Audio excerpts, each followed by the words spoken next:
Today, I'm talking with the head coach of Mouz, KundiKundi. We're going to get into everything that makes him a successful coach, from things where he was working with Big, some of the players that he worked with, such as Gobby, up to his more recent success working with Mouz. KundiKundi shares so much information that he has, all of the secrets to his success, things that it takes to build a strong team, everything that you need to become a successful coach and a successful player within Valorant. I hope you enjoy this episode. Die Position der letzten beiden Spieler. Der Trailblazer geht auch noch raus. Vince wird nochmal gecheckt. Das ist das erste Duell. Das ist der zweite hinterher.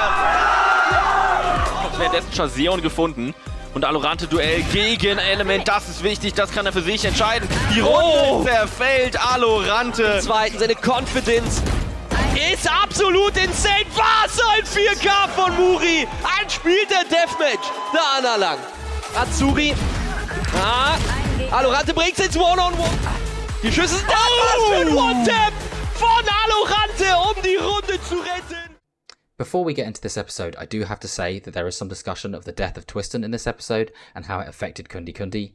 Everything's going to be marked in the timestamps and the chapters of this episode, so if you want to skip over this section, there will be a short disclaimer before that section, and so you can just skip to the next chapter of the episode. Vision for me, so.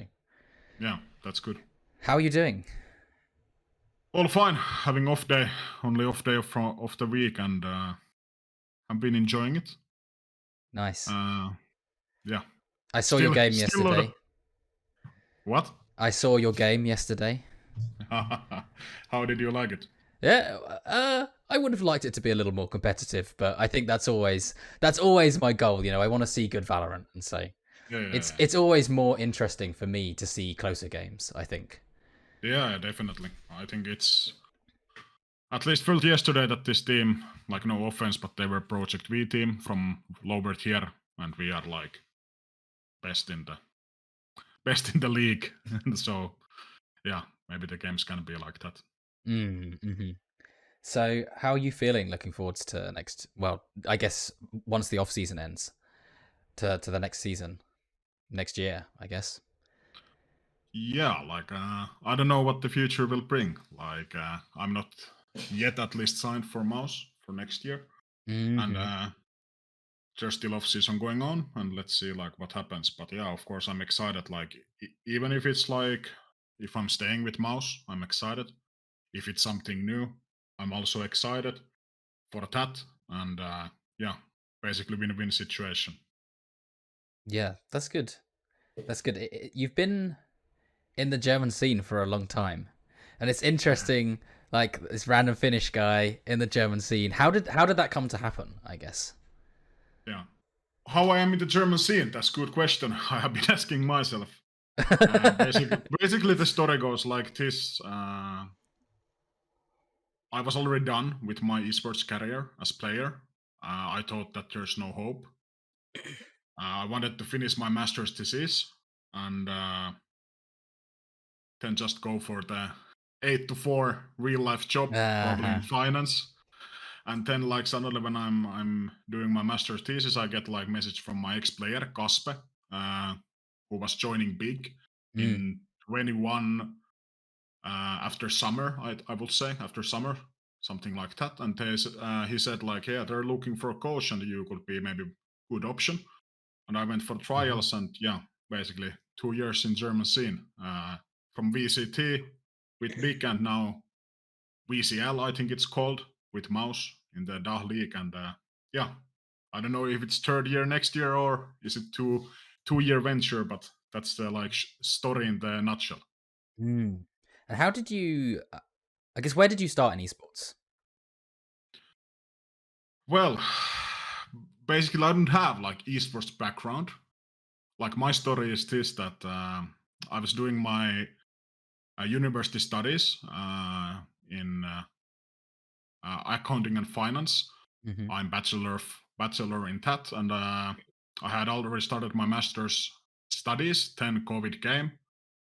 I'm suddenly in home with a lot of too much free time. This new game comes. A lot of my in real life friends who were decent in CS back in the days like decided to try it. Of course, let's play. Yep. And suddenly I'm in a situation that I spend enormous amount of time in this game. And I'm like, okay, it's COVID, like it's all fine, nothing too serious about it. But then, like at some point, there's in real life friends like, let's do some tournament, like let's gather up some team, and suddenly the competition spark hit me. Reason why I'm still here is that from esports I get those kind of feelings that I never got from real life job. When I was like on sales, like when it's like really hard client and you pull it off in the end, like maybe you're like, yeah, that's cool. But in esports it's like whole different world. When you're winning, when you're also losing, that feeling sucks, but it's still a feeling. Yes. And yeah, I'm in that route still. Sadly, not anymore as player, but as a coach, I can still almost feel the same feelings as I was in player first time, like competing in this Valorant when it came like those small tournaments. Just pure enjoyment of the competition, and that's the reason why I'm still here.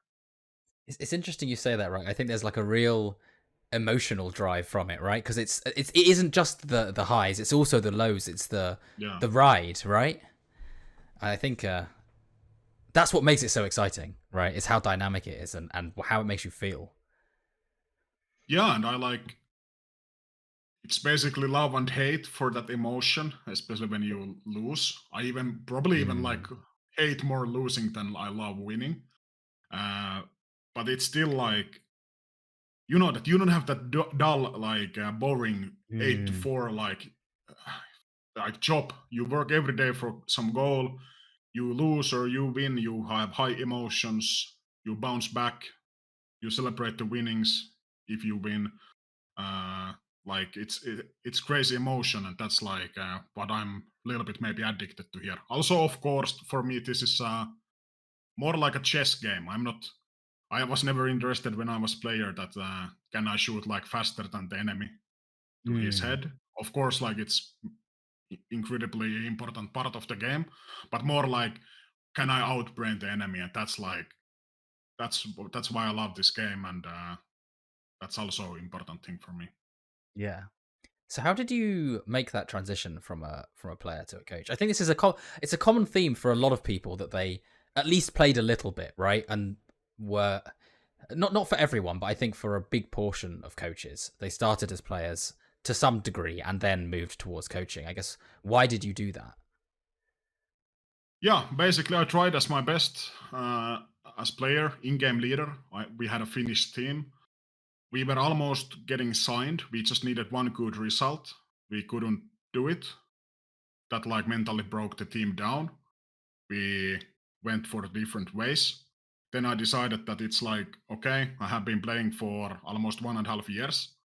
A little bit sacrificing my studies, sacrificing my need to get fast to grinding that finance industry maybe, and like playing homes, video games, 1.5 hours, 1.5 years without salary. I was like, okay, I did my best, couldn't get the results, didn't get signed. I think it was all over. Of course, like I always thought that I could be like really, really good coach, because I think like it's not as big as transition from in-game leader to coach role. No, you're right. Absolutely. Yeah. And a lot of like similar things there, and a lot of like strengths what I had as leader, like I still have as a coach.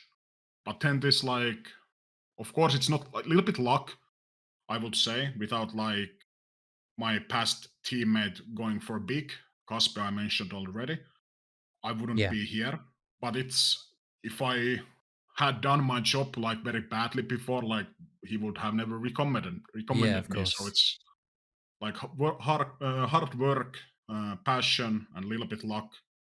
And then I transitioned.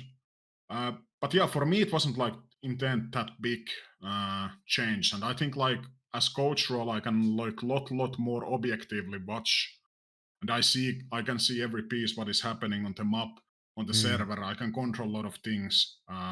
I think it was even like in some sense easier, but bad thing is of course you are not in control in server, like like you would sometimes want to like solve some problems by just going yourself on the server, but yeah, I think the transition wasn't that hard. I think But to be fair, like I was put instantly on the very deep waters. Like first time coaching, got B, the legend, the Yeah. absolute legend, goat of German CS scene. Sorry, uh, the goat, and like yeah, started coaching him, and like that's pretty.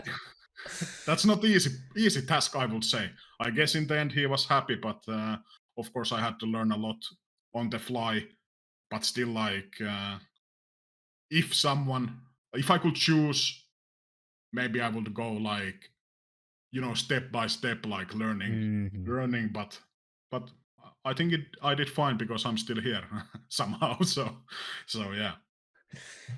You were a player before, and like you say, it's nice to have some impact in the game. Do you find that you, as a coach, try to have a really strong connection with your IGL because of that? Yeah, I think so. Yeah, I think it's very important, and that's really valuable for me. There has been times I was not that connected, but for example, what we have now with Ilori, like at least for my side,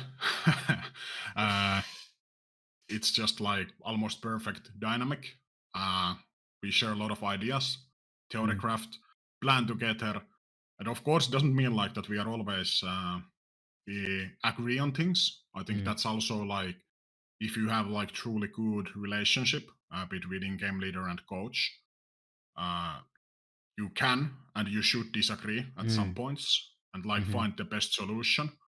And yeah, like that's like in current roster like really valuable for me, hopefully for him also. And I just saw like in Twitter people describing it as like, I don't know if you follow NFL at all, but it's like coach and quarterback synergy. Yes.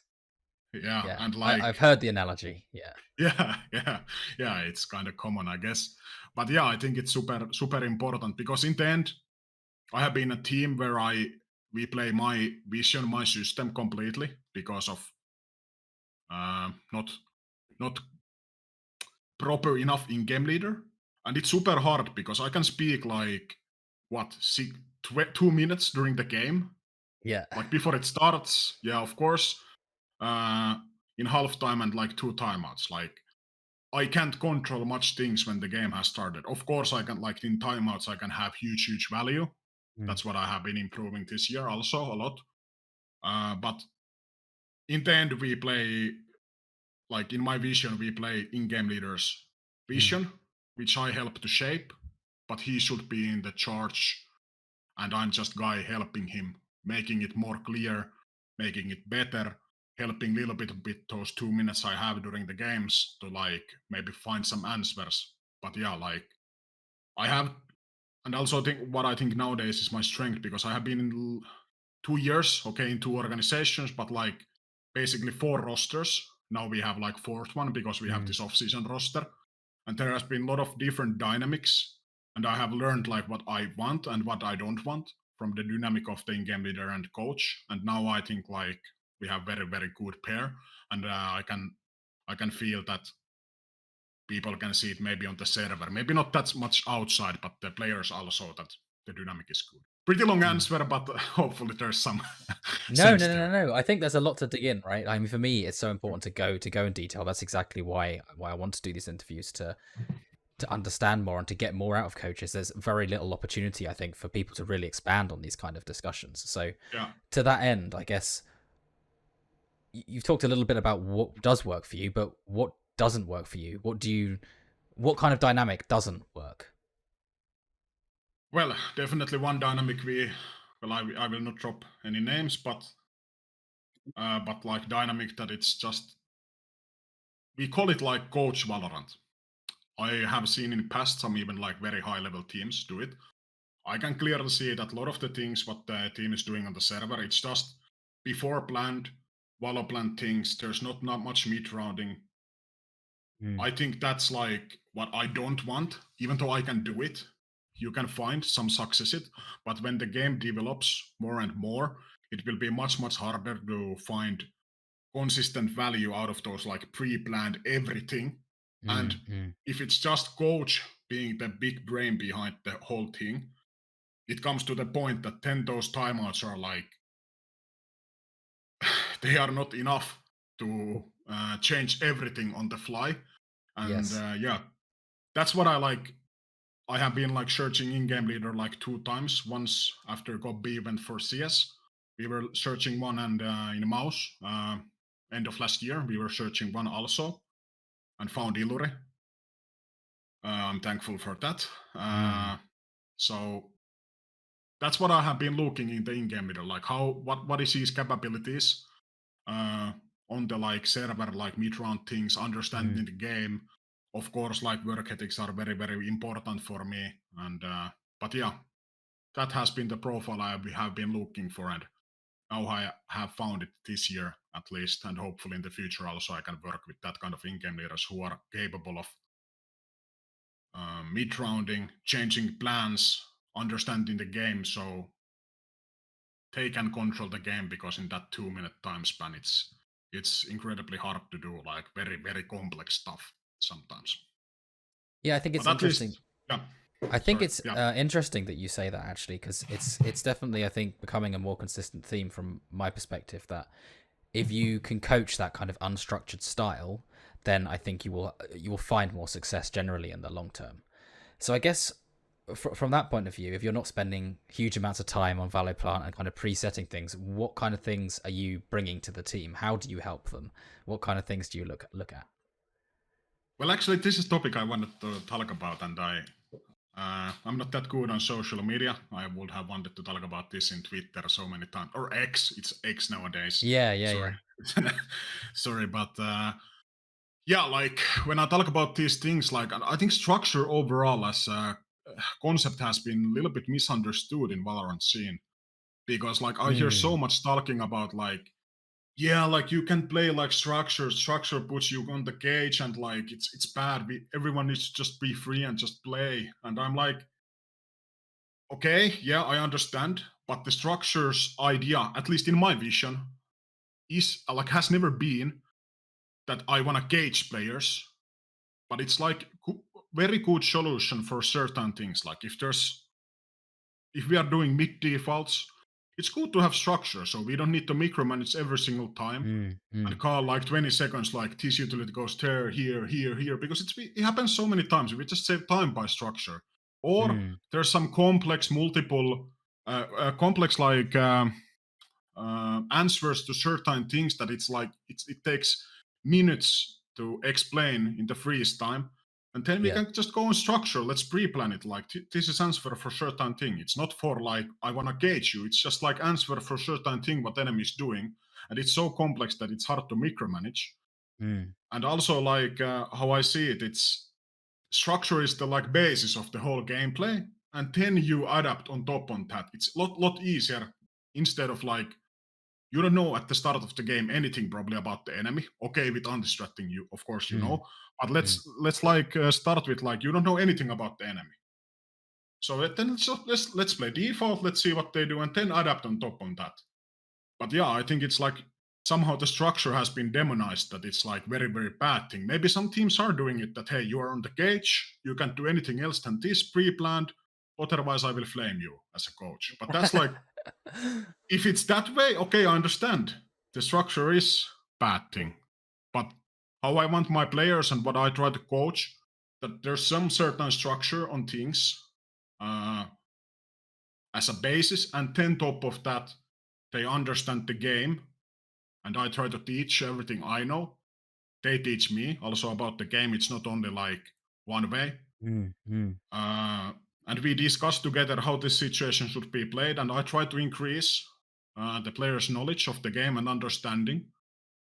And that's like my main priority, I think, as a coach, and what I value a lot, because you can't, as we talked before and touched the topic, like you can't find long-lasting consistency with that pre-planned VALORANT thing when you are high enough level.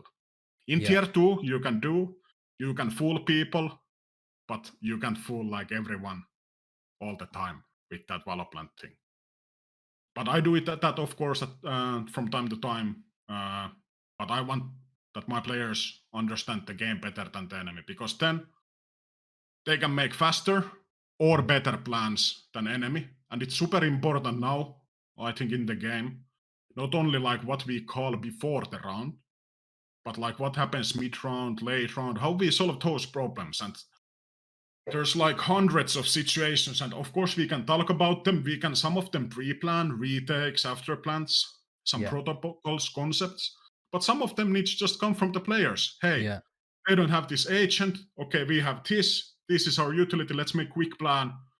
And I can't, like, I don't see that. How can I like pre-plan all of those things? No, you So definitely can't. Yeah, you need to let the players do the job. And yeah, that has been like my philosophy and what I try to teach. Of course, there's a lot of multiple other things, but yeah, game understanding, how to solve different situations, help them find some answers. And what I have found, like, I've been a little bit before, maybe too much. Of course, I want to save sometimes time, but I just, hey, here's the solution. But if I want truly the player to understand and learn, it's much better that I give him a question. Yeah, and what do you think you should do? Answer. And why? Yeah, sometimes it takes a lot of time, but sometimes it's actually the best solution. And that I have been like lately, like more and more tried to implement in my coaching style. And sometimes I also learn a lot of new things because I don't play ranked all the time. There's new tricks, there's small things, maybe some logics I never have seen. So like I learn also in those moments. But yeah, for example, those kind of things I try to coach for my players. Yeah, I definitely think for me, because people have talked about this, like you say, especially on social media, there's been like this big discussion around structure and how bad it is, right? And I agree with you that like there's a foundation level of structure that's essential, right? You have to be. It's not simply okay, we have to do X, Y, Z.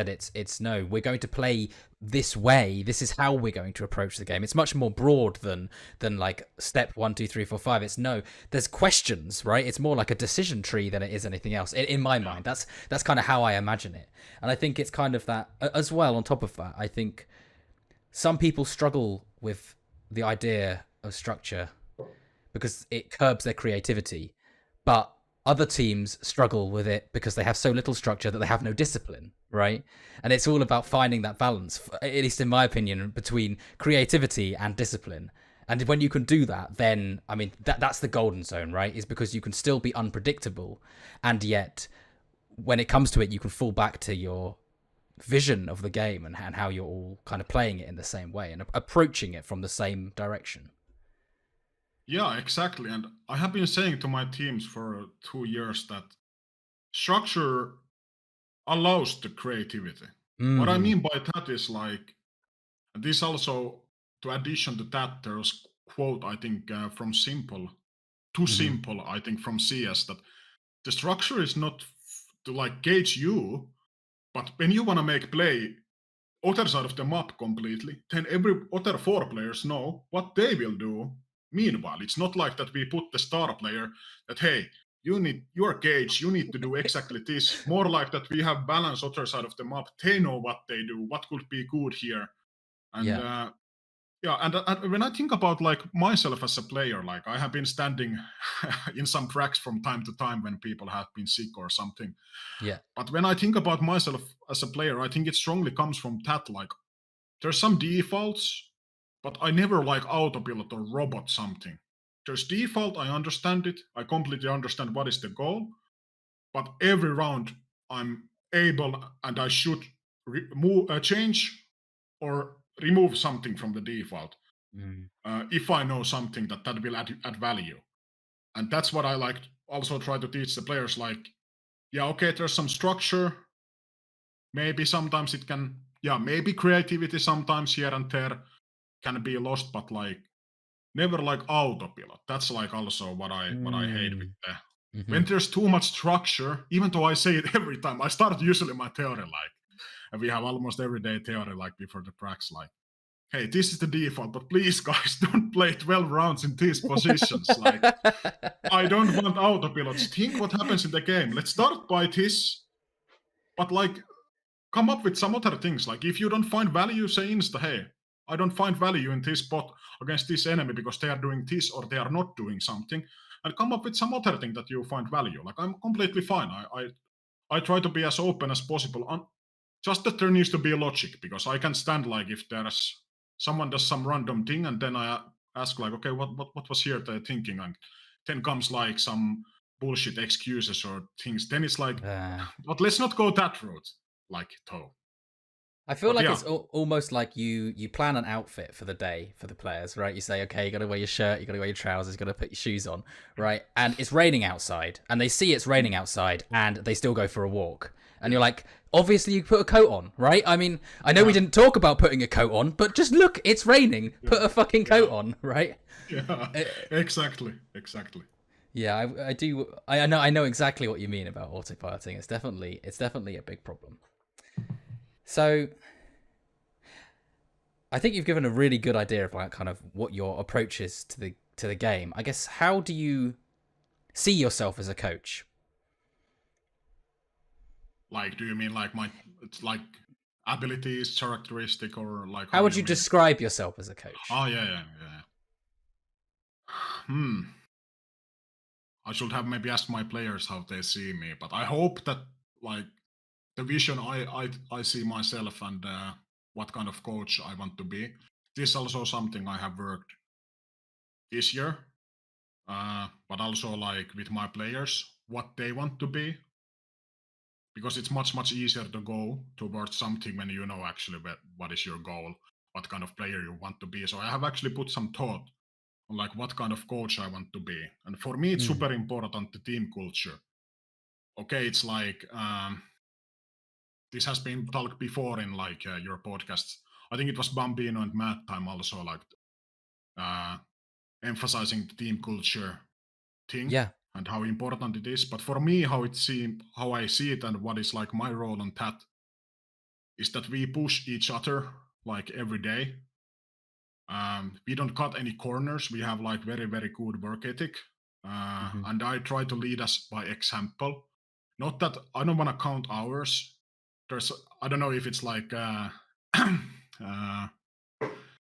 phrase in also other countries, but in Finland we say like only lazy people count their hours, like trying to prove a point that, hey, I have been working 16 hours a day. Like, if you are truly grinding hard and doing your job, like you don't need to like all the time like count that how many hours you do. Like, it's, and I think overall the quality beats the quantity in these things.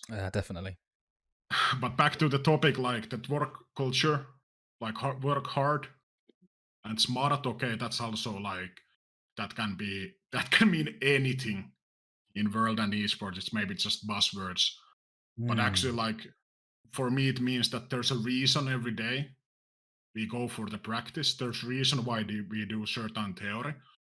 Sometimes I'm very clear with the players that, hey, today the goal is to practice this kind of style because we have next week maybe enemy who will play something like this. Or sometimes it's, hey, this is not good enough, I want to see better retakes, better auto default what we are rolling on.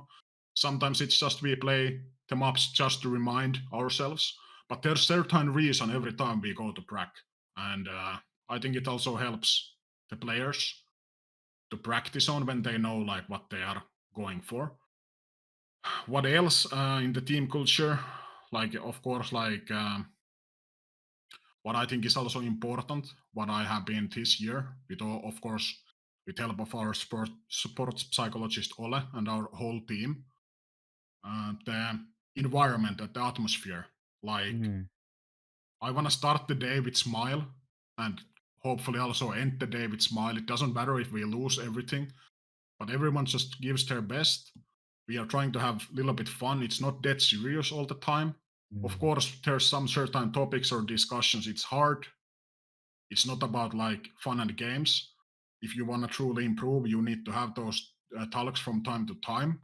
And every single time there's like hard discussion, very honest discussion, even heated discussion. Every time the game and the gameplay is better after that, from my experience in 2 years.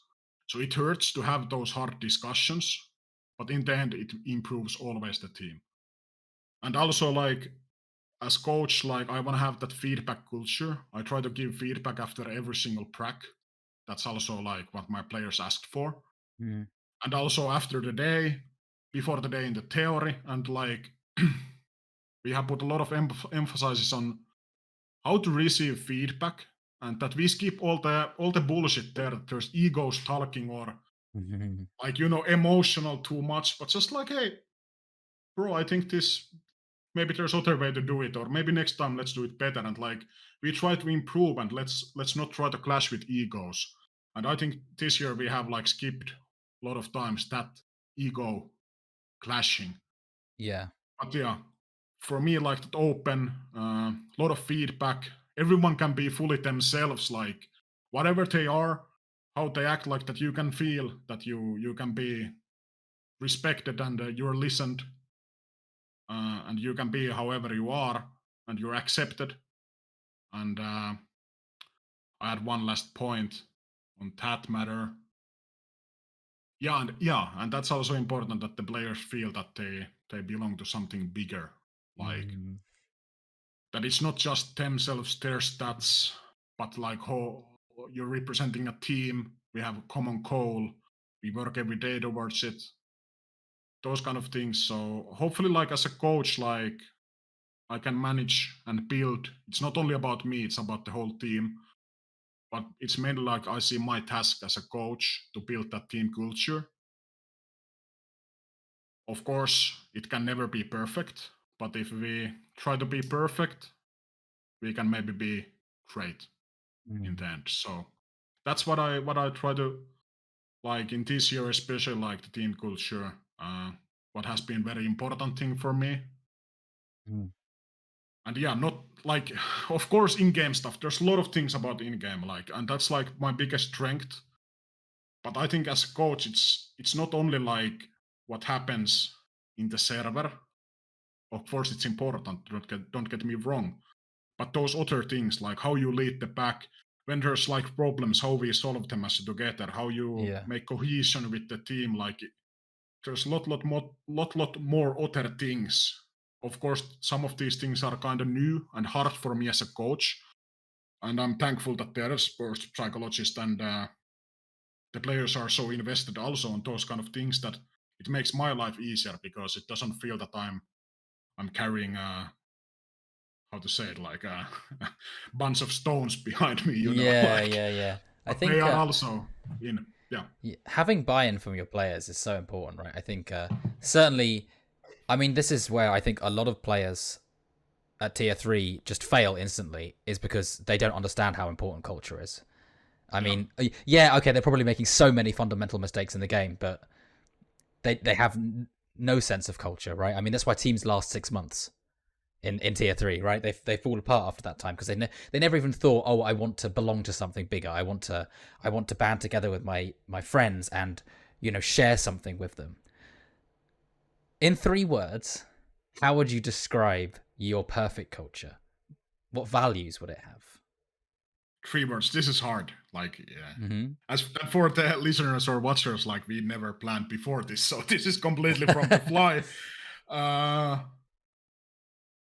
I think there's the word exactly, but some kind of like trust between, like that's the basis of the whole team culture between each other. And trust. Yeah, honesty, yeah, definitely that. Then for me, it's like important the work culture, how to put it in one word, like work ethic, something like this, that there's like, we are never cutting corners. But you probably understand what I mean by that, like work ethic. Absolutely, yeah. As a one word. And then like, this year especially, I have found out like the fun needs to be there. Like, and not only because like having fun is fun, and it's not, don't get me wrong, like we don't like, it's not fun and games all the time, but like fun and like bad jokes and like laughing is like maybe the best answer for easing up the pressure. Yes. And what matters doesn't matter that much, like what happens in screams. Of course it matters, but what happens when we need to perform when it matters, and having a laugh together, those bad jokes, they are super important in those moments. that we just crack a joke, everyone laughs. It doesn't feel any more pressure because in the end, it's not that serious. It's video games, of course. It's about 6 people's livelihood and the future, but but in the end, it's video games. We are having fun, and yeah, that's like this year especially for me, and like very very important, and how much value that can have. So those 3 things: honesty, work ethic, and fun. I think those are like for the culture, like 3 most important things. I love that, Jerry. That was like the perfect answer. I honestly couldn't agree with you more. I think I honestly, the fun part as well, I think, is it's interesting actually in all of your answers. I mean, I see this and kind of I think this is a very philosophical idea. I don't know. I like to approach kind of coaching a lot of the time with kind of philosophy. It's definitely more my perspective. I wouldn't say I'm a game expert. You know, I'm good. I understand the game, but I wouldn't say that I'm an expert, right? And I think from your answers, it's clear there's this kind of this yin and yang, right? In everything there is balance, right? Creativity, discipline, hard work, having fun, right? No matter what you're doing, there's no one extreme. It's all about balance. You have to be able to do everything and balance it all, and that's how you will find the highest performance and the best results. Exactly, and what I learned from Gobbi, the legend himself, like the balance is the thing. We probably never went like that deep in philosophical level, but the concept of like balance, and if you truly want to be really really good, it needs to be a balance in a lot of things.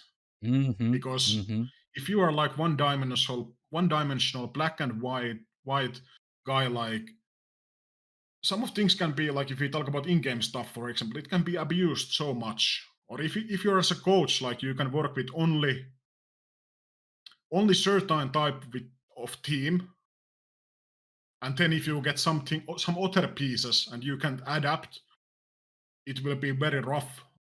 And also for the players, and like, of course there's vision and like what kind of like roster you want to have, what kind of coach you want to have as a player, but eventually, like realistically, you never get what you really really want. And if you haven't really put thought, like, do you really want some things also, like actually put hours, like what kind of thing what we need, or this dynamic of team needs, you can be also wrong on your vision, but realistically you never get everything perfect, and then you just need to adapt. Maybe like my vision of the game, sometimes I need to make compromises. I'm happy to do them, because it's rather that I change a little bit my thinking, for example, than that I change player completely to different type. And I have like found out like when I was in big, at some point I realized that I have like very strong, like this is perfect Valorant, this is how it should be played, this is perfect comp. Yeah. And then I try to force that. And then I just find out that, hey, maybe it's just easier that the players can play. Like, okay, if we don't go fully like crazy, but 5 duelists, guys. That's what you're gonna slap on. Oh, I gotta see that Reyna raised jet. Yes, I'm ready. Yeah. But even though, like, maybe it's not in the paper perfect comp, but it's much easier for me to adapt and make like really good systems and plans. But the players can be comfortable in their role. There's some certain comps I hate the comp. Like, there's not enough utility. We can't do much, but it fits the best the players, and I can come up with system, like very creative things and those kind of things to like balance it out. I think we started from balance, but also balancing that not trying to do perfect things or full crazy things, but some kind of balance there, and compromises and adaptations, and it's super important. And yeah, I don't know if you want to go to the next topic already, but one thing what I wanted to also add to like what we we were talking about the culture, and a lot of things in, like, if we think about the in-game stuff, a lot of people are like, okay, it's important to know the strategies, know the Valo plans. Okay, team culture is like, anyone can say those kind of words, but the hard part is how you make it. How that's super hard. Like, everyone knows probably, like, or has some kind of vision how the team culture should be, or what kind of game should be played. But how to do it and like when to do it. If we talk about in-game stuff, super important. This is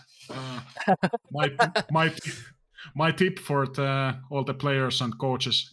If someone is listening, like, don't only think like what anyone can make this VALORANT. Like, I can give you 5 minutes. You can come with perfect executes or perfect set plans, but if you or your players don't know when to use that, it's almost useless for me. Then it's like random. So also when we were before discussing like what I coach, like anyone can make that VALORANT, I feel like, but who can teach the players when is correct time to do it? That's like hard part, at least for me, and that's my philosophy. But yeah, this goes a little bit back and forth. Like I get so much ideas with these discussions. I think we're all very similar on that one. My mind jumps around. Yeah, I feel I have to contain myself in these interviews, and it's taking some practice. And I like to think I'm going to get better at it with time. Once I've done 100, then hopefully I can ask the right questions and I can kind of do it in the right order. For me, just the same. It's practicing another skill. Yeah, definitely. How do you do it? How do you make a good team culture? Yeah, you probably have to hire me so I can show. But but I mean, I think everything starts like you have some kind of vision. You know what is your goal. And I can't like take credit, of course, like when I talk about those nice things, of course, some of them, you of course would need to ask everyone from our team how they see it. It's not because like only what I think, how the level was, for example, like how much fun we had. Maybe someone had 10 out of 10, someone had maybe 6. And it's like how we can improve that. But yeah, I can take the full credit because it's like from the whole team, like participate in that.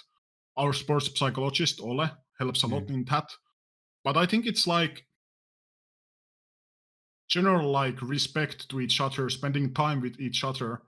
Of course, you need to be hard on certain things. They need to be fixed.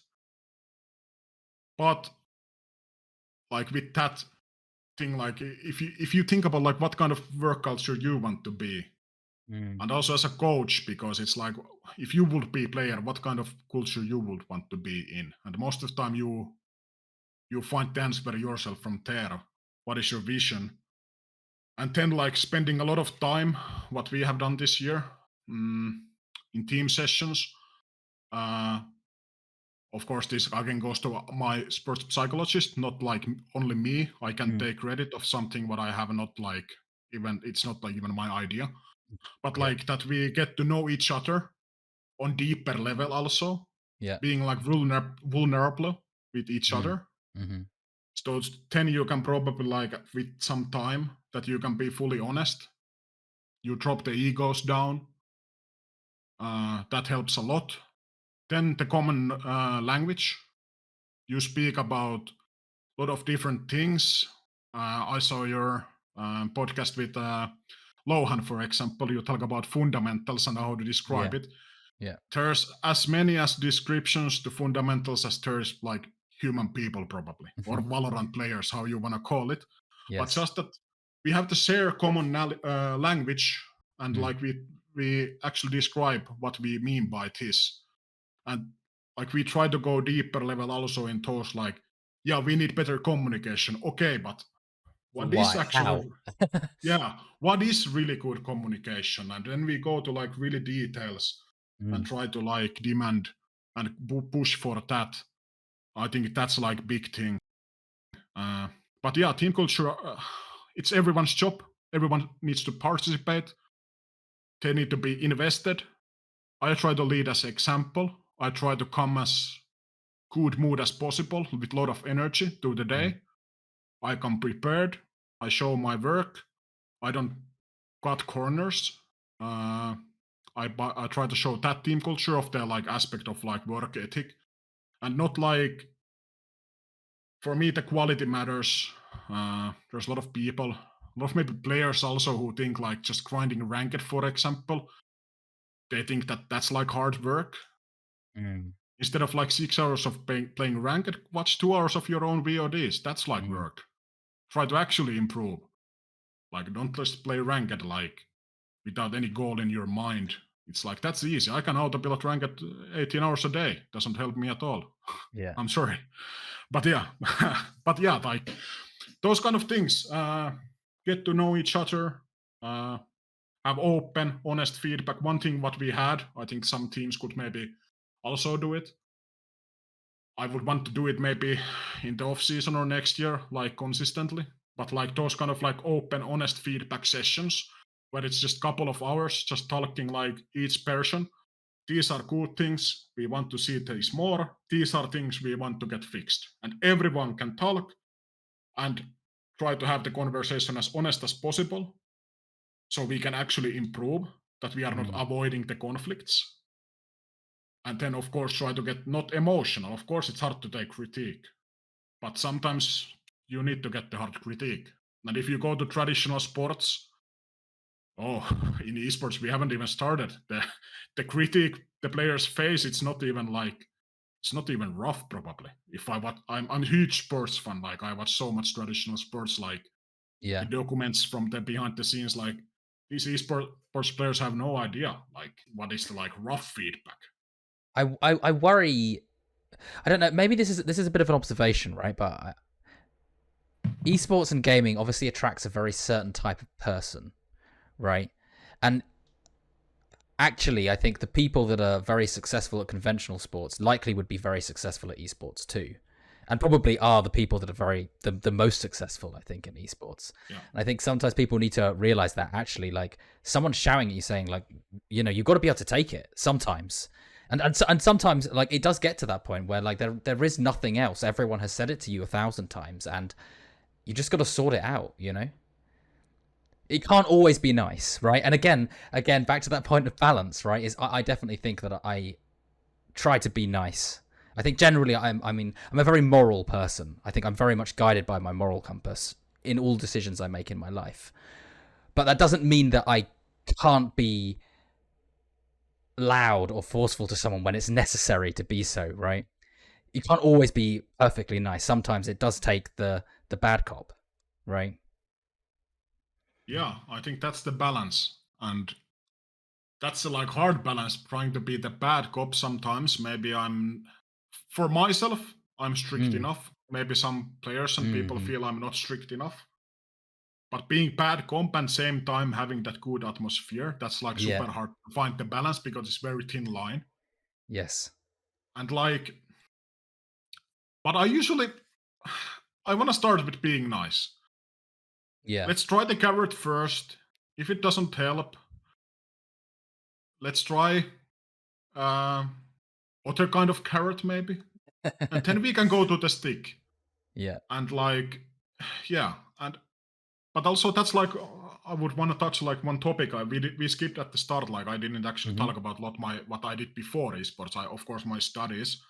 But in Finland, you have to like do mandatory military service. In defense forces.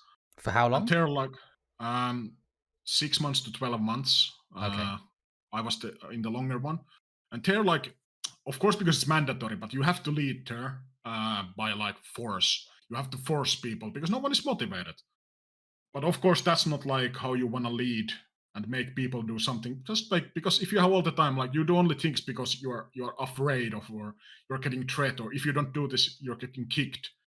Eventually, that will not like last long, of course. And I have found out, like, after the military or something, like, you go there from time to time to train again, and there was some like I got like inspiration how I want to be as a leader, like, which kind of blew my mind, because before that I was like, of course we can force people. Like, if you don't do your job, you get kicked. Like, easy. There's next guy coming up. But if you truly want to get best out of the people, like, you have to lead that they do the things because they respect you so much. And if you ask, they're instant like, of course I will do it. You are doing your extra job. You are doing everything fine. I respect you. It's not about like threat. It's more about the respect. And I want to do it for you because you ask. There doesn't need to be any like outside motivation or something. I just ask. you respect me, you do it, and that's why what I try to also be in here. And when we talk about like bad cop, good cop, those kind of things, that true, like, of course I could like, if the players are not doing what they should do, like eventually there will be some threats, but let's try to do like things, because I put all of my free time, well, not all of my free time, but almost all of my free time and my passion, dedication to this game, and then here and there I'd ask you to do some homework, because I think it's good for your improvement, and I try to explain it for you, that hey, watching this VOD from this player probably will help you in this matter.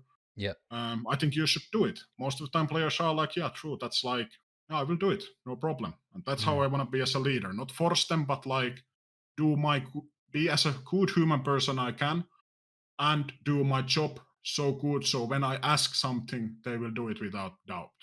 Yeah. Like, it's hard, but that's like what I try to be as a leader. And that comes to topic of like, sometimes the carrot, sometimes the stick, but at least I have felt that it almost never will go with the stick thing. How much do you think this is affected by the players that you have in the team and the example they set for each other? I think it matters a lot. I think the players, like, if you know that the guy next to you is not doing 100%, it demotivates you also. But if you see the guy next to you, I have been lucky to have these kind of people in my teams. Few to mention, who are like exceptionally good. Gobby was like work ethic, unmatched, always grinding, always finding solutions. Like, that's something what people never talk about him. The work ethic, like, because no one sees it, of course. Yeah, the hours yeah. the man puts on the game when he was on Valorant, of course he does it probably with CS, unmatched. Obnox has been under my coaching 2 years, same kind of guy. Iluri, for example. It shows with Obnox, definitely. Yeah. And it's like, it's not only like your coach asks, but if you see the player next to you like doing his job, bringing ideas day-to-day basis, showing the commitment, like, you want to do it also. And if I don't mention here some names, it's not like I think they are bad in their work ethics, but just like exceptionally good I have seen during these years. So if ex-players are watching, don't get me wrong. And also like what I have seen with, for example, our new addition, Beast Mode, in this off-season. Like, and also Xas, the new duelist player from us, like asking a lot of questions, truly wants to learn, putting some extra work in their free time. I love it when the players come to me. Not, you don't have to come every day, but if you have ideas like, hey, what do you think about this? Or they're thinking, they show that they are committed. Not only about in-game stuff, like also those routines. What I want to hear as a coach when I come to the teams big next day. Oh, I slept 9 hours, rather than, hey, I played 10 rankeds yesterday. Like, I want to see the guys sleeping well, having good routines, come very energized, hungry every day. And those are super important things for a coach. Yeah, I think I've certainly been in teams where it hasn't been like that. And I know it's a mistake from day one, right? I think, so I recently kind of wrote a course on how to start coaching from my kind of perspective. And the first thing that I wrote about and the first kind of seminar was about team culture and choosing the right people, because I think without that, you're set to fail already. So I guess, have you experienced players that... No, let's not frame it that way. What do you want to see in good players? And I guess, what things do you not want to see? Of course, I want to see the work ethic. It's super important for me. I have trialed like 75 players in my career in 2 years. Most important thing, this is what I talk with my team. What is the biggest reason or biggest red flag player doesn't get signed? Because trials are what they are. I'm not that interested about the aim, because if we talk about like X tier 1 or tier 2 players, we have scouted them a little bit, like we know that they can shoot. I'm not interested how you can shoot in trials, but those kind of soft skills, what other things you bring, how you understand the game, I want to see that on the trials. Some people sometimes wonder that we have pretty short trials, but I don't need a week with with a guy to see like, do you have actually some game understanding, or is your comms, because I'm very worried if your comms are going like this every day, that hey, give me another day, my comms will be better. Like, why they were not good in the first place? I'm asking myself. But what I will also do every time I almost trial, or if I have any interest in that player, I will ask around. Of course, a little bit with grain of salt, but like ex-teammates, coaches, people maybe I know already, like how it's working with this guy, and like some honest answers. No this Twitter thing that everyone watches, everyone is GOAT. Like, doesn't bring anything. But if there's like, this guy, like the work ethic is not there. He's a good player, but there's no work ethic. I don't want to work with players who have this. I don't want to sign them, or I don't want to continue with these kind of players, because usually it's a player, like I'm hardly impressed in like trials by players. Most of the time I or we as a team need to teach them how to play. So I'd rather take like a little bit like a non-experienced player, but who has huge attitude, who wants to improve, has the work ethics. It takes 3 months, 6 months to him to be like better than the guy who is already like decent, but doesn't have the work ethics. So that's like number one for me. And I want to see I don't mean like here that like some super 24/7 sacrificing everything for Valorant, but like those normal things. We are not asking perfection or superhumans, just normal work ethics. You really want to do this, you put the extra things, you think about the game, and not just come to the team practice to participate on that without any input and then just leave, because in the long run it will be not good. But that's one thing. Soft skills, super important for a player, and like that communication, especially like mid-round hectic situations, that's super important for me. What else? Of course, the game understanding, how the guy sees in every situation. This is something what really you can like really show from time to time in trials, for example, when you're playing, that you have this. It doesn't matter do you hit the shot or not, but like if I see that you have actually put some like thinking on here, I can see it pretty easily, and like I value that a lot. That's how you want to impress me, to show some kind of game understanding. But yeah, what I don't want to see is that work ethic missing, of course. But I don't know if I have like had toxic players. Maybe they didn't get signed at all, but not much like toxicity. You've been lucky not to have to grind your way up the ranks, Jerry.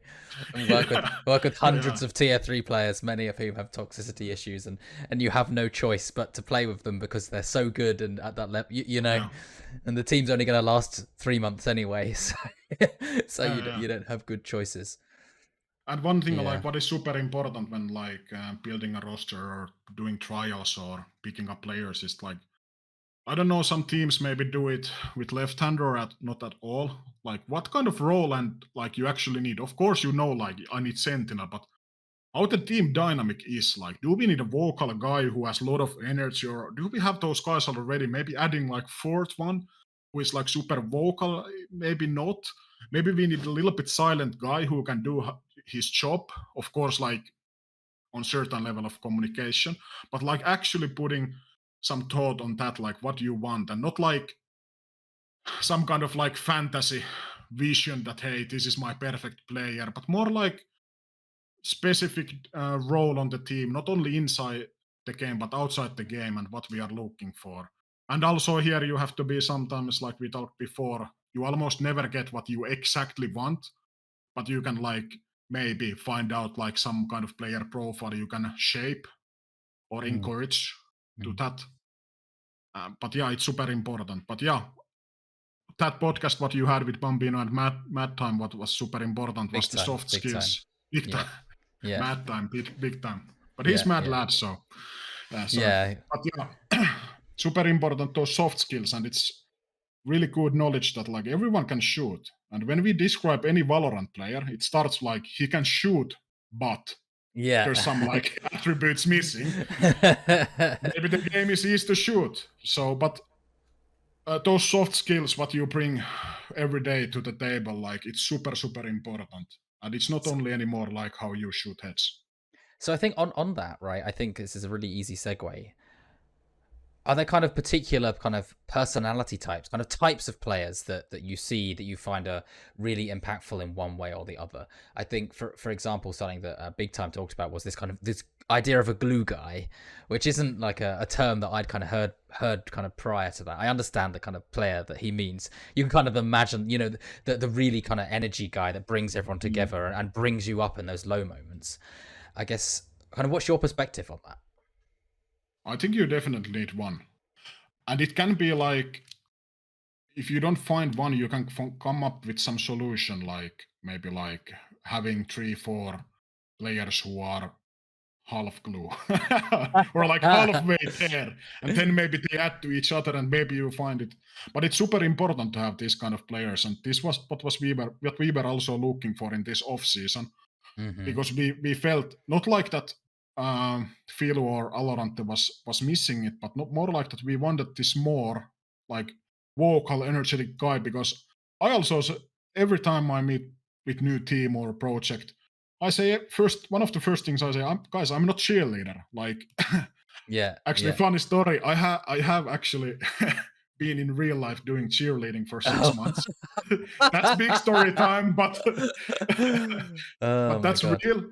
But I'm not the guy who's like, I think it's called like sponge, you know, like if everyone around me is super energetic, I get so much energy, I can be part of that. But if everyone is like down, the energy level is so low, like my energy will go down also. I think it's natural, but I'm not like exactly that, like who can bring everyone up every single time and like hyper energetic guy. I know my strengths and weaknesses, and maybe coach doesn't need to be always like that, but definitely you need to have like glue guy in your team. That's like very important part of the dynamic.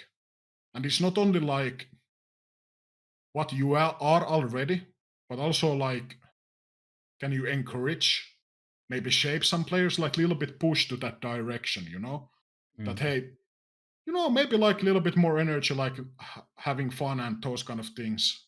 It's already a huge plus. So like, maybe there is glue guy already in your team, but maybe sometimes you don't know it. Maybe he didn't give a chance. Maybe he's not encouraged enough to get that role, depending on the situation. But yeah, glue guy is definitely one needed for the team. I'm going to start with a difficult question. Yeah, bring it on. What was the biggest challenge that you've had to overcome as a coach? Hey guys, sorry to interject on the podcast. This segment's pretty personal. KundiKundi goes into information about the death of Twisten and how that affected him. I want to give my condolences to Twisten's family and everyone around him that has been affected by his passing. There'll be a timestamp linked on screen to which you can skip to the end of this segment, and it will just return to the normal questions. I appreciate all the love and support, and I know Apex does too, on the recent podcast with Kiko and all the ones before. And I hope you've been enjoying this podcast up until now. Thank you, guys.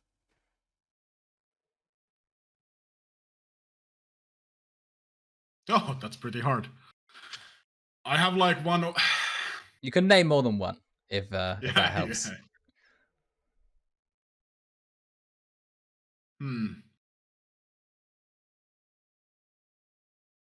Well,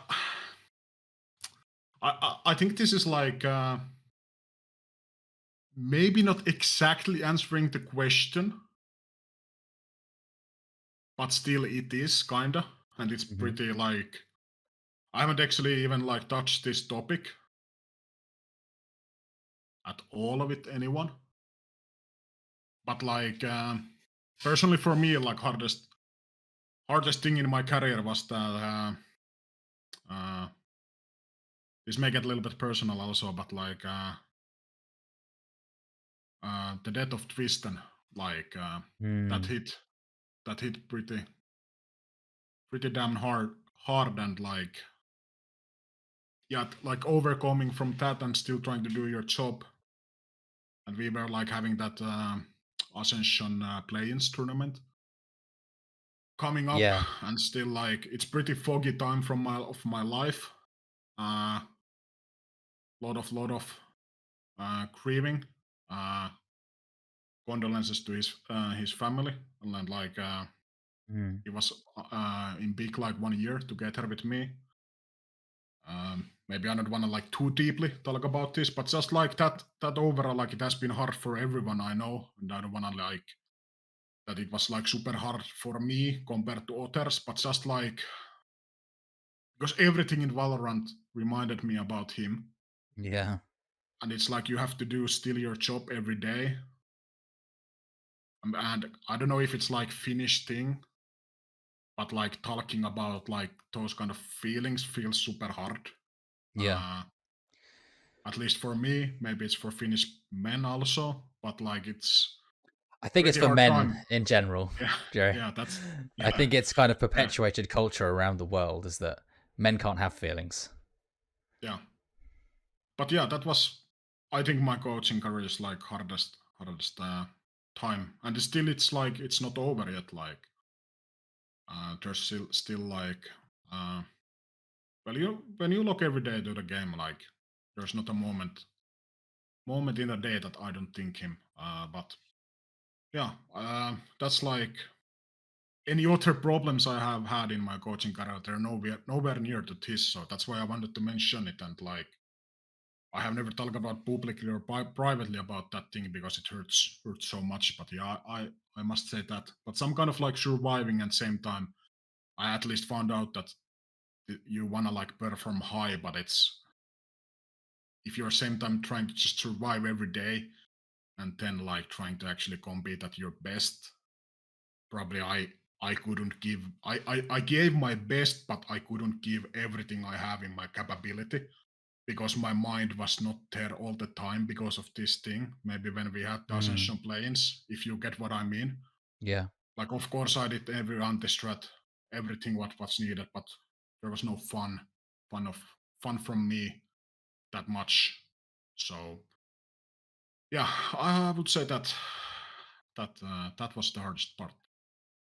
I think I have a future guest that will talk about this more. So, and I don't want to torture you talking about it. Although I will say this, that I think that men's mental health is something that like cannot be understated. Yeah. I'm certainly someone that when my parents got divorced and then one of my grandparents died around the same time. I was around 9.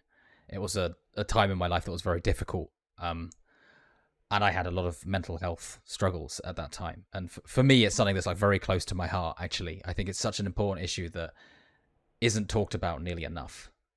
And should be, right? It shouldn't be stigmatized. We shouldn't feel like we can't talk about it, right? I think, and it's a skill, I think, particularly as a man, that you have to learn. Yeah, well, I mean, I see it like that. I see it that Yeah. we struggle with it more than women do generally, and it should be something that's encouraged and practiced more widely. Yeah, and I think like I'm sorry to interrupt. No, carry on. Yeah, just like no one is alone like that. There's always hope that like just my message, and everyone has their own problems, and it's like you shouldn't be shy about them and like find the help. Almost everyone has like enough people in their like close to them who can they talk, but they are maybe just for some stupid reason. Like for example, I have that I'm afraid to talk. They would listen every day. They would want me to tell, but it's just something in my head that I can't for some reason, which is bullshit. I can always ask for help. I'm never alone. But yeah, that's like that's topic for like another 2 hours. But yeah, it's a thing. What is too stigma so far? Yeah. Tell me about Ascension. What was it like to go and play on the VCT stage? We can talk more broadly about it as well, but yeah, how was it? The Plains tournament, you mean? Yeah. I mean, 2 best of ones, we are out. I'm pretty rough. Yeah, like I said, hard time. Because of those reasons, for me personally, also for other people also. But yeah, like rough format, it's not excuse. We should have been better. we played GTZ and we played Turkish team S2G. Yeah, S2G, yeah. kind of close games. I think we had upper hand in many scenarios, and then just we crumbled under the pressure. Especially like after plans in Pearl, which is one of our strongest maps, like pretty hard. But yeah, rough format. 2 best of ones lost out, but it's not excuse. I don't know if we were good enough to win everything. So I don't know, like eventually. But I know, like okay, we had good map pool. Maybe on other day we could like beat also like a lot of teams in this tournament. I truly believe. But that day we couldn't. We are out. And yeah, pretty rough for us. But kind of like whole year, like kind of like we had like very good group stages, dominating everyone when it comes to playoffs, trying to perform under the pressure. When there's something on the line, then we like crumble on a lot of things. That's like only analysis I have. Like when you practice certain things for tens or maybe 50 time, you know it in your backbone kinda. Then comes the official, you do something completely 180. And it's like it's just pressure, I think. But it's easy scapegoat, but I at least haven't found yet other solution, like how it looks sometimes so completely different in that scenario. And pressure is natural, but it's also what is important that also one thing what I try actually especially could look like would value is huge when we talk about what I look for players, that if they can perform under the pressure. Because eventually if you can't, like I can teach you everything I know about the game. We can play Scream so much, we can have so good results, but when it's like situation that you need to perform now, you need to show what you have. Yeah. And you can't, then it's like it's pretty rough. Like in the end, it's like performance sports. You need to give the results eventually. So that's also, but it's hard to see this, like how you can know beforehand can this player perform under pressure, because also every pressured situation is pretty different. There's a lot of about the team dynamics, the expectations from the org, from the outsiders, from your own team, and everything builds up the pressure differently. So maybe if someone performed under certain team, it doesn't mean that he performs in other situation or other way around. If someone crumbles under pressure in some team, maybe in other team he can perform, but you only know when the situation is there. But yeah, conclusion pretty rough. Interesting you make this point, actually. So you made me come up with an idea. I'm going to go on a slight tangent, but you'll understand what I mean. So I work in the pharmaceutical industry, right? Well, agrochemicals. We make chemicals, and as with a lot of products, you kind of, or research generally, you have a lot of things going in the funnel at the top, and you have to slowly filter them down. And one of the big problems in my industry generally is that you could spend all this money investing into a product and it will fail very late because of an important test, like a human safety test, for example, right? When it comes to pharmaceuticals, that's so important. And now I think it's interesting, and this is also a big reason why I think that performance and psychology are going to become much bigger parts of esports, is if you sink £500,000 into a player and you never stress tested them, then you've just wasted £500,000, right? Or €500,000. And I have absolute certainty that we are going to have to develop ways of stress testing players earlier on. Because like you say, if they can't perform under pressure, then it's a wasted investment, right? It's a product that's never going to work because it's always going to fall at the last hurdle. Yeah. I think that will be more and more important in the future. Also, when the game will be more older and older, there will be players who have proven themselves. It's more like safe bet. You know that this guy can on LAN, when it matters, he can perform. Here's like track record of his past results. And also it's like, I feel a little bit bad when I say about these things, because it sounds that I did everything perfectly. Players, you crack under pressure, you failed. But it's not like I play a big part on that also. How can I help? I did everything I could in my, like, with that information I had, how to perform under pressure. Next year I will do some things differently. But it sounds like that I'm like maybe scapegoating or like putting excuse. But it's just like, because in my job there's not much pressure. Okay, a little bit like maybe with timeouts, but it's completely different topic if we compare the players' pressure and performance. Yeah. But yeah, how to stress test them? That's actually like maybe we keep it as a secret because we will be very rich if we can somehow We can stress solve test the that. players. Yeah.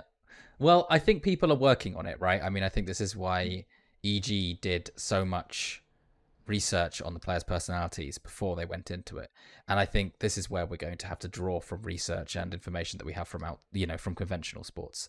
I have no doubt, like I said, that it's going to become a bigger component of it. Yeah. And as the scene kind of solidifies and gets bigger, when you want to find new talent, it's going to be one of the earliest hurdles you put people from, because it's one of the most expensive mistakes to make, right? You can have the perfect player, they can turn up in scrims, they can have the perfect work ethic, but they're so nervous on stage that they simply can't perform. And I don't think that's going to be an uncommon thing in gamers either. Mm-hmm. I think a lot of people will fail that test. Now, is it something that you can change? Very, very possibly. It's as with any skill, it's a skill you can train, right? If you start to understand how excitement and nervousness are related, and in fact how being slightly nervous actually can enhance your performance, understanding that makes a big difference to how you perform under the pressure. But that's all about this is why performance, I think, is going to become a bigger and bigger thing in the scene. What do you think about it? I mean, obviously you've got a performance coach as well that I think, as you said, has kind of made quite a big impact on the team. Yeah, and I think it will have an even bigger role in the future. And it's super important thing as we talked already and you mentioned. And yeah, like, and I think it's also a little bit personal thing, like, because I can only, when we first touched this topic with the team, like, and also overall about sports psychology thing, because I'm not like truly professional. I can only share what I have been feeling, what has helped me, but I can't go to them, to players like, hey, trust me, bro, this is the way, because I don't truly know. Let the professionals do it. They are so good at it. But what helps for me, especially like when I think about it, like what helped me when I was playing still, also sometimes when I'm coaching, like what helps me to build the confidence and ease up the pressure. We talked about the having fun already, but these are a little bit different mechanisms for me also. That, for example, when I know what enemy is doing, and I have like had some time beforehand think answers to that, I'm super confident on server. When I know what the enemy is doing, I know what they, not like what they think, but like what their tendencies are, how they maybe see the game. I'm super confident and like I don't feel much pressure. Like it is kind of thinking that I know my shit. There's nothing much uncertain on the server. This works for some people. Some people are like, if they know too much, it creates pressure and they can't perform. Yeah. But this has helped me a lot, that I know my shit, like everything what I do, what enemy is doing. When I was also playing, also as a coach, super important. And overall, like that kind of game understanding, what helped me when I was still playing, and what I try to teach the players also. Because there's certain duels you need to go for. And if you know, truly in your heart, you're understanding this duel I need to take, and if you think this is a good decision, maybe you are more confident and you don't feel much pressure because you know that this was good duel. Sometimes I win, sometimes I lose, but this is good decision what I did. The result, maybe I lost the duel, maybe we won the round, but that's what helped me. Like when I truly know that with my understanding, this is something I need to do. Like this is my job. And then like not getting down by like if I lose duel here or there, but that has helped me a lot, especially as a player. But yeah, having fun, not that serious, that's super important. We already touched that topic. That helped me, but those are some things at least what like under the pressure. And of course, when there's like this protocols, you have done something like 100 of times, you know how it will go. You know exactly what the guy next to you, what utility he will use. Next guy to me, how he will peek. We have done it so many times. There's like it's just another day in the office, so that also helps. And why we also practice some certain protocols or things that they get to in the backbone.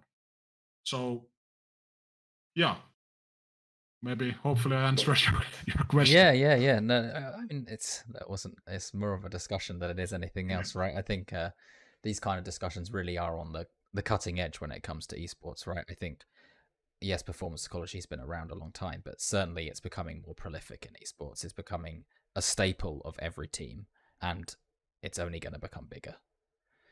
Yeah. What else do you hope for esports? Sorry, what? What else do you hope for esports? How do you hope things move forwards? we can start by easy topic like tier 2, like that we have like actually good long-lasting system for a tier 2.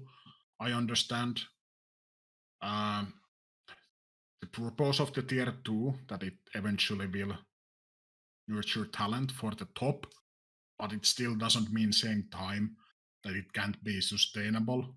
There needs to be incentives for the orgs to participate. Definitely that's what I hope for esports if we talk about Valorant. Of course, and overall, like, this is topic we didn't touch yet, but this is like huge wisdom I think I got from Ilori, our in-game leader. What I think overall has happened already at esports, but it should be more and more that like the players and everything is like more professional, like, and the players are professional athletes, not gamers.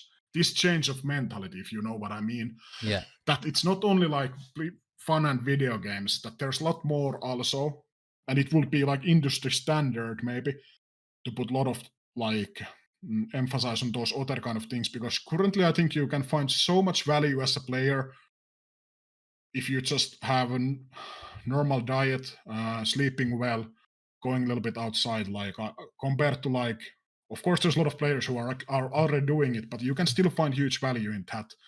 I don't know if I'm like perfect example, but I try my best in that sense.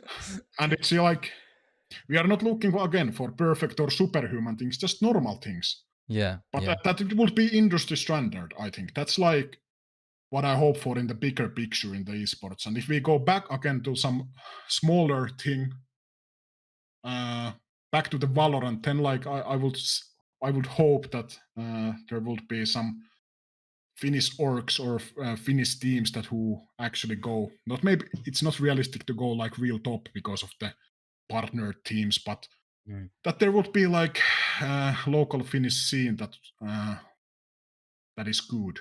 That's like going from like Valorant to the very big topic of esports and back to the Valorant. But yeah, those are maybe three first things what comes to my mind. It's interesting you say about like saying professional athletes, because as well I think something that players miss a lot is the biggest players, the biggest athletes in the world all have brands, and it's something that like some people do very. I think Boaster's like obviously the prime example of this.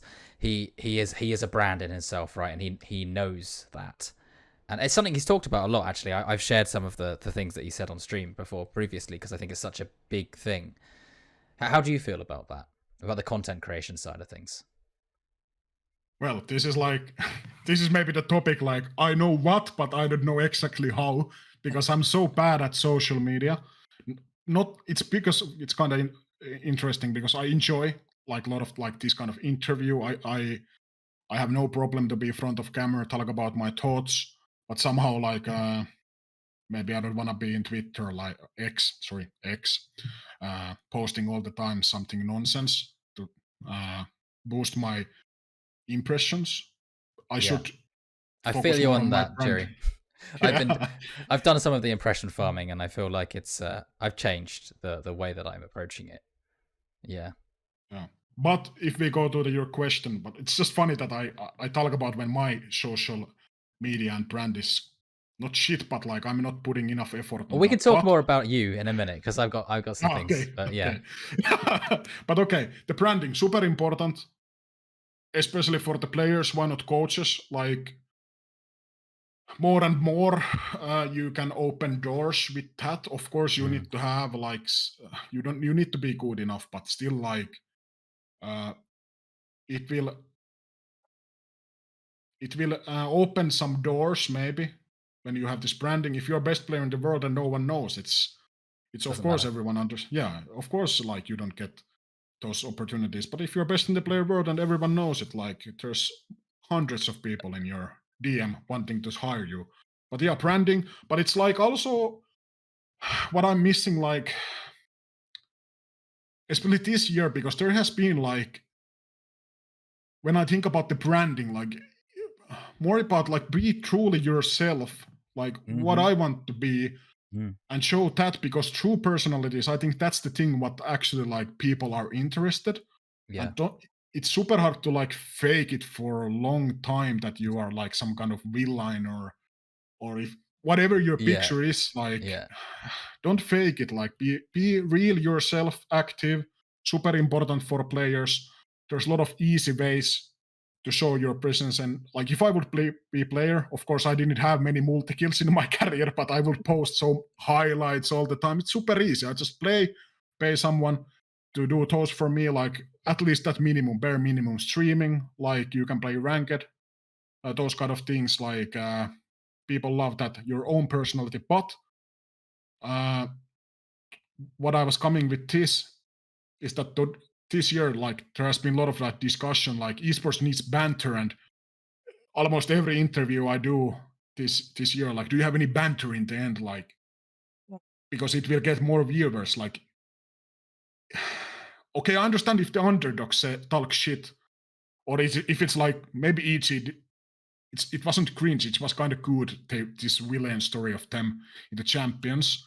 I kind of enjoyed it, but in the end, it's like, at least in my world, would I watch some game if there's like some very light level banter? No, I come to watch the game if it's like really good Valorant. But maybe it's just me. Maybe I'm missing like what the big audience is doing. But I don't know if like this kind of forced or fake banter, like, does it bring people? Because I don't believe so. And it feels like everyone just needs to have now banter. Everyone needs to be like super personality. No, like be first good. Be yourself. The followers will come eventually. I can already tell you now, having done it inadvertently in some posts, where. So, for example, I mean, I guess people.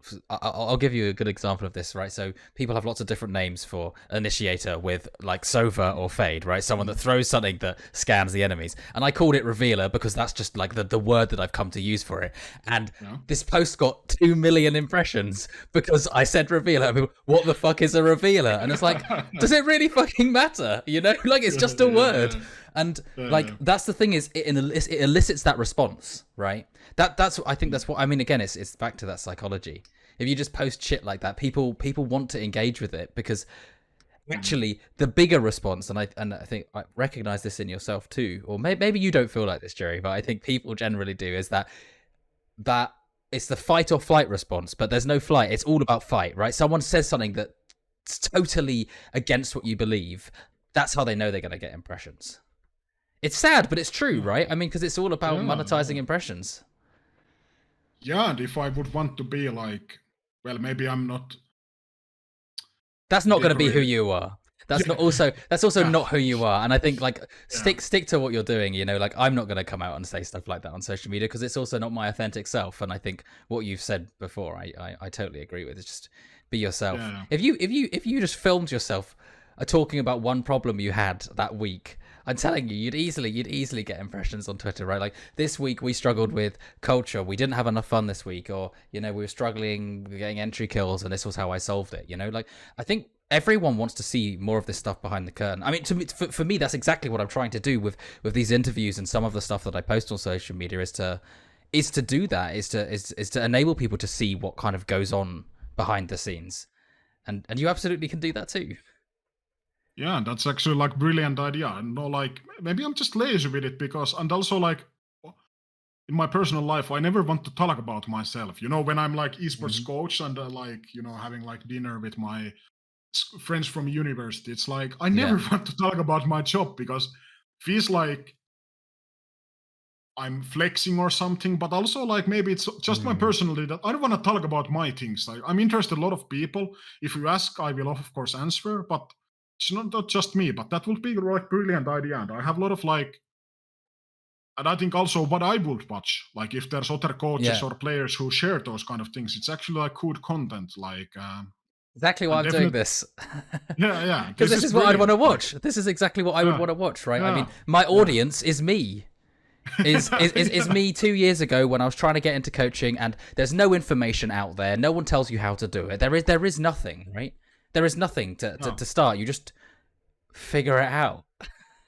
And I think that's like pretty good step, like when you're creating content, like what kind of content you would consume. And probably people know that I have been doing like it's in Finnish, but I have been doing like Formula One podcast. I'm super excited about Formula One. Oh yeah. But I'm doing it 4 years, and that was like, okay, what kind of, there was missing like podcast for that. Like what kind of podcast I would listen. Then we just made up one with my brother, doing it for 4 years. Of course, we don't get any money. It's not like huge, but it's like, what would you consume, and just do it yourself. Like, and then maybe there will be more. Maybe you can consume your own content. It's super good idea, and actually, I appreciate the tip a lot. No, you're welcome. And you know, if you want to collaborate on something, I'm always open to ideas when it comes to those kind of things, for sure. So I guess,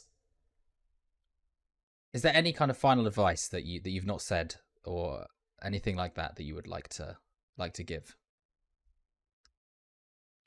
Yeah, okay. We touched in many different topics today, like work ethic. I think I can't underline enough how important it is. It's like you're in so privileged position that we get money either by playing or coaching video game. I hopefully that we just love, we have huge passion, and like just put the hours in, do the work. Don't only do things what are fun and comfortable, because if you truly want to improve yourself, you need to go to those things what you absolutely hate sometimes, that are not that fun, because there's the true improvement. And it's like, I stole this from Hard Knocks from NFL, this behind the scenes document, but like just for all the players, like if you do everything, and also what I follow in my career, if I do everything I can and it's not enough, like I can live with that. Like for example, this year I felt I did everything I could with the information I had during the times with Mouz. In the end, we didn't get the result. I can live with that. I don't have regrets. It didn't change me as a human person. I'm still a valuable human person. I'm not shit in life. But if I don't give everything and I fail, that would haunt me forever. And it's just, I would hate to be in that position, that 10 years having your family, like, damn, I had a chance, I had the opportunity. It was fun playing other games, not sleep enough, eat shit. I didn't want to improve actually and push myself to best version of myself. And like being that like what if guy. So just put the hours in. For some people the opportunity is very short. And there's not like even if you in one team burn bridges, or like you show that you are not motivated to work, that can be end your career. Just do everything what you can, whatever the situation is. Eventually maybe you get the chance to the top, maybe not, but at least you gave everything. What else you can give? Like no one can ask for like something what you can't give everything, that's it. Let's see how far it goes. But the work ethic, that's number one thing what has been so far. I'm almost 28. I have been in incredible places in the world. Like I mean, well, not incredible if we would list them, but I had like huge chances in my life, and everything comes to just like work ethic. Nothing like I'm not that super intelligent, or I'm not like super talented or something. It's just like hard work, and that's what has helped me in the life. And especially when I was younger, this is actually a very long answer, sorry, but when I was younger, somehow I had this thought in my head that I'm not good enough for something, but at some point I just realized if I can, like this mindset, I can be anything I want in the world if I just put enough work hours. and nothing can stop me. And now I'm pursuing the thing in esports coaching. Let's see how long this lasts. Hopefully long, because this is my passion, but also for the players. There's nothing limiting you, just yourself, and just put the hours in. That's the most important thing. But yeah, that's like my philosophy and my advice for all the players. And yeah, please, even though we live in digital world. That's great. Thank you so much. Yeah, write things down every day, like simple things. Don't trust your memory. Just write things down. Maybe here was one or two some good things for your career. Write them down. Try to improve. Like push for them every day.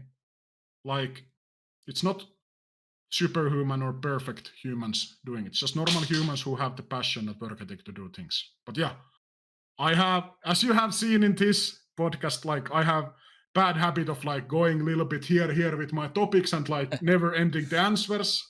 But I'm grateful for this opportunity, and it has been so inspiring, and like I already improved myself during this discussion with you. So thank you also. Thank you. Opportunity. Thank you so much. Thank you so much. If there's anyone you want to shout out or anything, obviously shout out to Mouz. But yeah, anyone else? Obviously, go follow KundiKundi on Twitter. That is your handle, right? Yeah, that's my handle. Just probably my obvious, my team, my organization, Mouz, where it is here. And also like one guy who doesn't get enough praise is the in-game leader of our team, Ilori. He's also not a guy who brags in social media all the time, doesn't network all the time to everywhere, but whoa, what that man can lead and how he in-game leads and sees the game like he's so undervalued. Like this is again the thing. Finnish men never talk about these things, but he's so undervalued, so super good, super work ethics, best in-game leader I have ever worked with.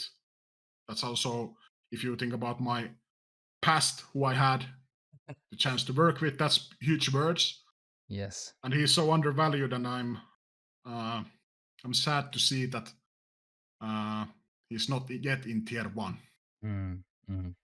But yeah, I wanted to shout out my Baldi, my in-game leader, Ilori. That's great. Thank you so much. Thank you. Thank you.